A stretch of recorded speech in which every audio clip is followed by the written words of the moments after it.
reset, redistribute, and rebuild. That's all we're going to do over the next 2 to 3 years. So by the time 2024 comes, we'll be fully in control. Our destiny is ours. How we want to implement policies in favor of what we believe in, and how we're trying to channel and to build this country over the next 20 to 50 years starts now. One woman, one man, one vote. We're taking over. So don't be distracted by the sideshows. Don't be distracted by the rhetoric and the narratives that have been built for a long time that keep us divided.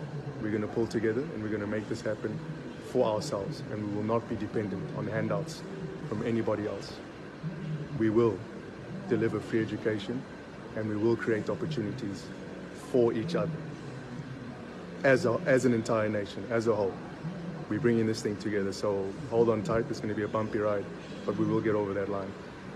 Commander Bingo in Mapumulo, I'm going to be seeing you soon. I've listened to the voice notes that have made the rounds that are in circulation on the Mkhonto we Sizwe military veterans, what they've been saying. You have led and you're not afraid to be led. I have led, I'm not afraid to be led, and I'm looking forward to sitting down and discussing on how we're going to move this thing forward.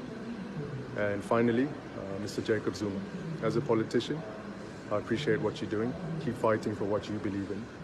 I respect what you're doing for. Jacob Zuma, the politician, it's your constitutional right to fight for yourself. You've got rights too, so keep fighting the good fight.